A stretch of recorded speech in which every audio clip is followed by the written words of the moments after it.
Bienvenue à tous, dans cette fiche 1.2, nous allons approfondir notre compréhension du produit scalaire dans un repère orthonormé. Exercice 5. Dans un repère orthonormé, on considère u vecteur m plus 1, 2 et v vecteur m-1, où m est un paramètre réel. Déterminer pour quelle valeur de petit m on a u vecteur orthogonal à v vecteur. Analysons. Dire que les deux vecteurs sont orthogonaux, ça revient, grâce au théorème fondamental, à dire que le produit scalaire vaut 0. Or, comme on est dans un repère orthonormé, on peut utiliser l'expression du produit scalaire dans un repère orthonormé. Donc l'exercice semble simple. En utilisant l'expression du produit scalaire dans un repère orthonormé, on obtient u scalaire v est égal à le x de ce vecteur-là fois le x de ce vecteur-là, donc m plus 1 fois m plus 2 fois moins 1. M plus 1 fois m plus 2 fois moins 1, je développe, j'obtiens m carré plus m moins 2. On a l'équivalence u orthogonal à v si et seulement si u scalaire v est égal à 0. Ici, c'est simplement l'expression du théorème fondamental. Et donc, avec les notations de l'exercice, u orthogonal à v si et seulement si le produit scalaire valant m au carré plus m moins 2, on obtient m au carré plus m moins 2 égale 0. L'expression m au carré plus m moins 2 est de la forme am carré plus bm plus c avec a égale 1, b égale 1, c est égal à moins 2. Donc on reconnaît du second degré en petit m, dont on va calculer les racines, tout bêtement. Son discriminant est delta égale, papa. On constate que delta est strictement positif, donc m au carré plus m moins 2 admet deux racines réelles distinctes, m indice 1 et m indice 2. On peut les permuter ici, c'est moins b moins racine carrée de delta sur 2a, moins b plus racine carrée de delta sur 2a, ça n'a aucune importance. On obtient deux valeurs de petit m qui sont 1 et moins 2. D'où la phrase réponse, avec les notations de l'exercice, u orthogonal à v si seulement si m appartient à l'ensemble moins de 1. Alors je vous propose de vérifier avec GeoGebra, parce que là c'est un peu compliqué. Alors je vais tout reprendre à partir de 0, effacer, effacer, et là, pareil, effacer. Alors, comme l'exercice, donc on va vérifier avec GeoGebra, comme l'exercice parlait d'un paramètre petit m, on va commencer par créer, avant-dernière icône, un curseur qui va correspondre au paramètre petit m, bougeant de moins 10 à 10. L'incrément, bon, je fais genre, j'ai pas fait l'exercice, ou je me rappelle pas, donc qu'on obtenait deux valeurs de petit m qui étaient des nombres entiers. Je sais pas, donc bougeant de 0.5 en 0.5, ou de 0.25 en 0.25, ça n'a pas d'importance. Donc j'ai tapé 0.5. À l'extrême gauche, le curseur vaut moins 10, et puis il va bouger, regardez bien, de 0.5 en 0.5. C'est normal. Dans la fenêtre de calcul formel, je vais créer le vecteur u et le vecteur v. U vecteur 2 points égal, alors c'est u minuscule, attention. Quand vous définissez des vecteurs à partir des coordonnées dans GeoGebra, forcément le nom du vecteur c'est une lettre minuscule. Sinon, GeoGebra va penser que c'est un point. Alors les coordonnées du vecteur u c'était m plus 1 et 2. Donc, entre parenthèses, m plus 1, virgule 2. Voilà, le vecteur a été créé. Je vais lui attribuer une couleur. Propriété, on va décider que sa couleur c'est rouge. V vecteur, V 2 points égale. Alors les coordonnées de V c'était m et moins 1. M, virgule, moins 1. Je vais lui attribuer une couleur. Propriété, couleur bleue. C'est super. Et je vais demander à GeoGebra de nous afficher l'angle entre les deux vecteurs, l'angle géométrique. Entre les deux vecteurs, angle, quatrième icône à partir de la fin et première option. Je clique sur le rouge, je clique sur le bleu. Alors j'ai un angle qui est un petit peu gênant qui s'affiche, il fait un grand, il fait un grand chemin, plus qu'un demi-gâteau. Ça je ne veux pas. Bouton droit de la souris sur l'angle, propriété, et dans propriété vous avez basique, et dans basique vous choisissez ici angle entre 0 degré et 180 degrés. Voilà, et là on est sorti de cette difficulté. On ne va afficher que en fait le codage de l'angle droit lorsqu'il y aura un angle droit. Je bascule M vers la gauche, voilà, et je bouge tout doucement M. Donc actuellement M vaut moins 8, bon j'ai pas d'angle droit, moins 6, j'ai pas d'angle droit, j'en ai pas, ah ça y est j'en ai un ici là. Pour M est égal à moins 2, j'ai une première solution. Effectivement, si vous regardez bien, si vous vous rappelez de ce qu'on avait fait, je montre, voilà. M est égal à moins 2 est l'une des possibilités. Puis l'autre, normalement, c'est M égale 1. On va vérifier. Je continue à bouger petit m. Ici, je perds l'angle droit, c'est bien normal. Moins 0,5, 0, 0,5 et 1.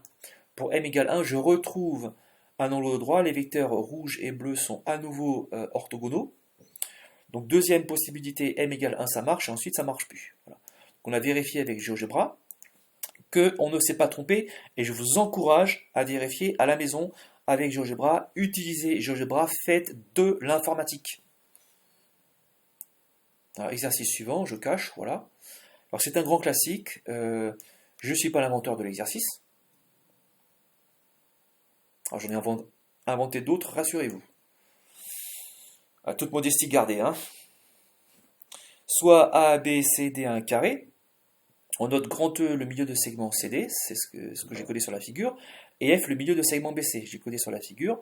Les droites A, E et D, F, la droite bleue et rouge, la droite bleue et la droite rouge, sont-elles perpendiculaires? Alors en fait, il y a plusieurs manières pour résoudre cet exercice, et l'une des manières, c'est l'utilisation du produit scalaire. Pourquoi? Parce que l'idée d'angle droit, ça revient à examiner si un produit scalaire entre deux vecteurs, si un produit scalaire de deux vecteurs est égal à 0 ou pas. Donc en fait, on va se ramener à des vecteurs et à un produit scalaire. Mais le petit souci, c'est qu'on n'a même pas de repère. Et nous ne savons pour l'instant, on ne sait calculer que le produit scalaire dans un repère, et pas dans n'importe quel repère, un repère orthonormé. Donc il faut que l'on crée à partir de la figure un repère orthonormé. Alors on pourrait penser au repère A, vecteur AB, vecteur AD. Alors, le petit problème, c'est qu'on ne sait pas s'il est normé ou pas. Puisque la distance AB, on ne la connaît pas. Et la distance AD, on ne la connaît pas. Peut-être que la distance AB, c'est 3. Peut-être que c'est 5. Comme la personne qui a créé l'exercice volontairement nous laisse dans le flou, eh bien, que la personne ait ou pas choisi une unité de distance, eh bien, qu'importe, on va de toute façon, nous, en créer une. C'est ça en fait l'astuce dans l'exercice, mais vous devez l'écrire. Si vous ne l'écrivez pas, bah, ça gêne vraiment le correcteur le jour des bacs. Hein. Donc on va dire que l'on crée, puisqu'il n'y en a pas, on ne parle pas d'unité de distance. Bien qu'il y en ait une ou pas, je ne sais pas, mais moi j'en crée une. Je crée une unité de distance telle que la longueur du segment AB soit égale à 1 dans cette unité de distance. Et à partir de là, le repère A, vecteur AB, vecteur AD, il aura toutes les qualités d'un repère ortho, angle droit, normé, puisque la distance, la longueur du premier vecteur, la norme du premier vecteur sera égale à 1, et la norme du deuxième vecteur du repère sera elle aussi égale à 1. Donc allons-y. On choisit pour unité de distance la longueur du segment AB. On a alors la norme du vecteur AB égale la distance AB égale 1, et la norme de vecteur AD, la norme de vecteur AD ici, égale aussi 1. Comme ABCD est un carré, on a AB vecteur et AD vecteur qui sont à angle droit, qui sont orthogonaux. On déduit de ce qui précède que A vecteur AB vecteur AD est un repère orthonormé. Et puis ensuite, on va rechercher les coordonnées des points qui nous intéressent. Ici, on va examiner vecteur AE, donc il nous faut le point A et le point E. Les coordonnées de A dans ce repère-là, c'est 0, 0. Et celle de E, c'est, pour le X, c'est 1,5. Le X du point E, si on projette sur l'axe ici des abscisses, ça va taper exactement au milieu entre le point A et le point B. Et je vous rappelle que le point B, c'est, si j'ose dire, en langage élève, l'extrémité du premier vecteur du repère. Donc, les coordonnées du point B, c'est 1 et 0. Et les coordonnées du point E, ce sera la moitié de 1, donc 1,5, pour son abscisse en tout cas. Et puis pour son ordonnée, il est à la même altitude que le point D, en langage élève. Donc son Y, c'est la même chose que le Y du point T, c'est-à-dire 1. On annonce carrément la couleur. A, 0, 0, c'est l'origine du repère. E, 1,5, 1. Le point D, c'est l'extrémité du deuxième vecteur, si j'ose dire, de votre repère. Donc ses coordonnées, c'est 0 et 1. Et le point F, j'en aurais besoin, c'est 1 et 1,5. 1 et 1,5 pour le point F. On cherche les coordonnées de AE vecteur et DF vecteur par application de la formule. On tombe sur 1,5 et 1, et 1 et moins 1,5. En utilisant l'expression du produit scalaire dans un repère orthonormé, on en déduit. On calcule comme des barbares le produit scalaire, AE vecteur scalaire DF vecteur, égale ce nombre-là fois ce nombre-là, plus donc 1 demi fois 1, plus ce nombre-là, j'ai du mal à le sélectionner là, celui-là, fois le deuxième ici, celui-là, le 1 demi ici. 1 fois 1 demi. Ce qui nous donne 1 demi moins 1 demi est égal à 0. On constate que AE scalaire DF égale le nombre 0, donc AE vecteur orthogonal à DF vecteur, c'est l'application du théorème fondamental, hein. Et par conséquent, la droite AE est perpendiculaire à la droite DF. Donc on a gagné. On a réussi à montrer que la droite bleue est effectivement perpendiculaire à la droite rouge. Donc ce que l'on pensait être vrai, finalement est vrai. Exercice suivant, exercice numéro 7. Dans un repère orthonormé, on considère A55, B13. A55, je regarde la figure. 55, B13. Alors dans l'énoncé lui-même, on ne donnait pas la figure, mais évidemment, vous allez vous empresser de faire une figure, mais une figure pas n'importe comment. Une figure telle que le repère soit orthonormé, hein. Donc on choisit bien les unités sur les axes du repère. Il ne faudrait pas choisir ici des unités de longueur différentes sur l'axe des x et sur l'axe des y, évidemment, hein. Notons I le milieu de segment AB. I le milieu de segment AB.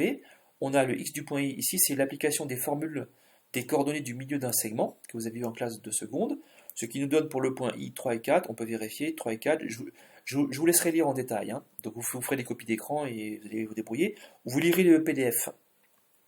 On a l'équivalence. Alors vous avez une petite astuce, hein, pour obtenir facilement une équation d'une droite. Ce sera valable pour une équation d'autre chose, et une équation d'un cercle, une équation de je sais pas quoi.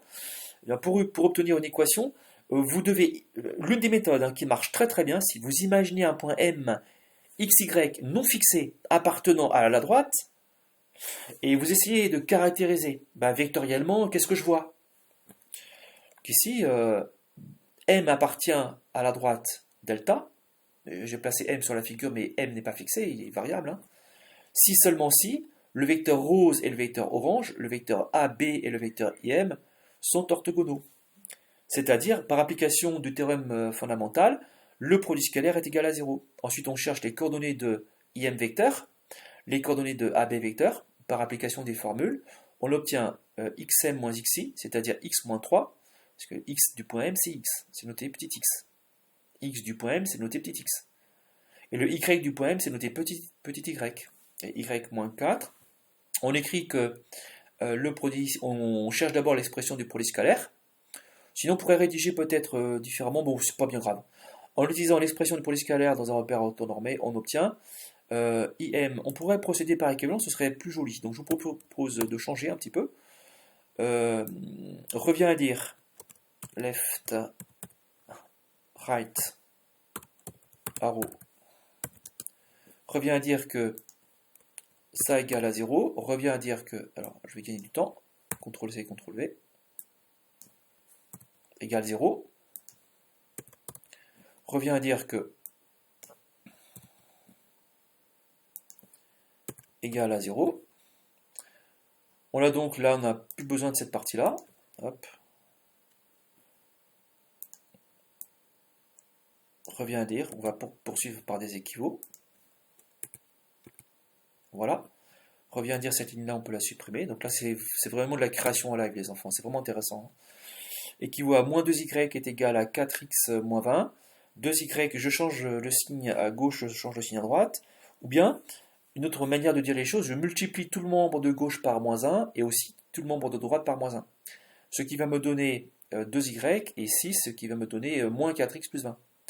Ensuite, on va diviser chaque membre par 2, ce qui me donne 2y sur 2 est égal à moins 4x plus 20 sur 2, et on coupe cette fraction unique en deux fractions, ce qui me donne y égale 2y sur 2, ça simplifie en y, moins 4x sur 2 plus 20 sur 2, c'est-à-dire finalement y est égal à moins 2x plus 10.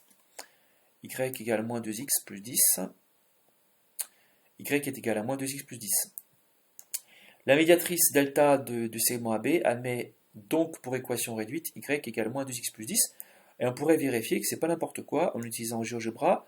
Bon, ici on a du mal à voir un petit peu, hein, donc le moins 2 je suis d'accord. On peut lire le coefficient directeur. Et puis plus 10, on est un petit peu malin aussi. Alors en fait, vous avez un moyen pour vérifier, hein, le plus 10.